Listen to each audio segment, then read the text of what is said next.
গান বাদ্যযন্ত্র হালাল, কিন্তু ওয়াজ মাহফিল করা, ইসলামিক আলোচনা করা সম্পূর্ণরূপে হারাম। আসসালামু আলাইকুম ওয়া রাহমাতুল্লাহি ওয়া বারাকাতুহু। আজকে আপনাদের সামনে আসার একটি উদ্দেশ্য হলো যে বর্তমানে বাংলাদেশ এমন একটি জায়গায় গিয়ে পৌঁছিয়েছে যেখানে গান বাজনা, বাদ্যযন্ত্র, নাচাকোদ্দা এগুলো হালাল, কিন্তু কোনো একটা স্থানে ইসলামিক আলোচনা, কোরআন ও হাদিসের উপর আলোচনা, ওয়াজ মাহফিল এগুলো সম্পূর্ণভাবে হারাম বলে বর্ণনা করা হয়। এই কথাটি এজন্যই আমি বললাম, কেননা আজকে আমাদের পঞ্চগড় জেলার আটোয়ারী থানায় গোয়ালপাড়া নামক এক জায়গায় প্রখ্যাত একজন আলেমে দিন হযরত মাওলানা আমির হামজা হুজুর এখানে আজকে আসার কথা, কিন্তু আমাদের প্রশাসনিক ভাইয়েরা হুজুরকে সম্পূর্ণভাবে বাধা দেয় এখানে আসতে। তো এ থেকে আমরা কি বুঝতে পারি বাংলাদেশ বর্তমানে কি চাই?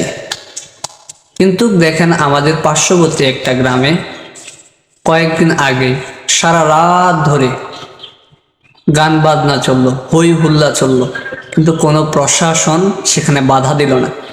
কিন্তু আজকে একটা আলোচনা হচ্ছে, বাংলাদেশে বর্তমান পানি হচ্ছে না, সম্পূর্ণভাবে গরমের মধ্যে সবাই অতিবাহিত করতেছে দিন।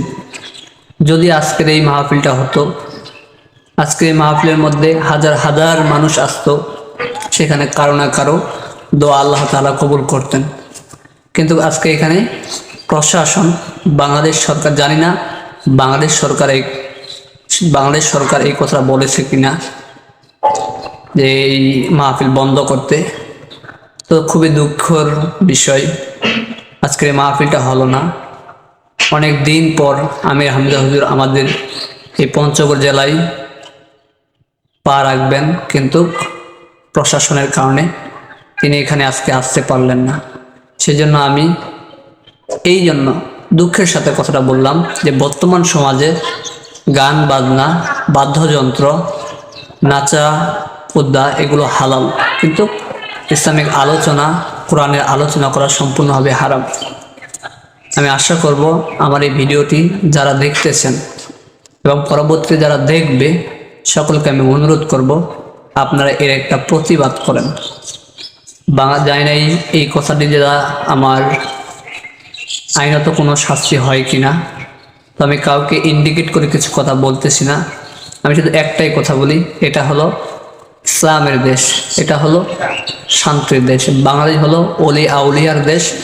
এই দেশে চাই না যে গান বাদ্যযন্ত্রকে হালাল মনে করা হোক আর ওয়াজ মাহফিলকে হারাম মনে করা হোক, এটা আমরা কেউ চাই না। কারণ বাংলাদেশে আমার জানা মতে 70% মানুষ মুসলমান।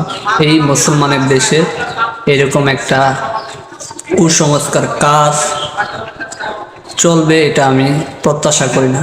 তো সকলের কাছে আমি এটা করজোড়ভাবে অনুরোধ জানাই, এর একটা সকলে প্রতিবাদ জানান। আল্লাহ তাআলা আমাদের সকলকে বোঝার তৌফিক দান করুক এবং এই বাংলাদেশকে ইসলামিক রাষ্ট্র হিসেবে কবুল করুক। সকলে ভালো থাকবেন, সুস্থ থাকবেন।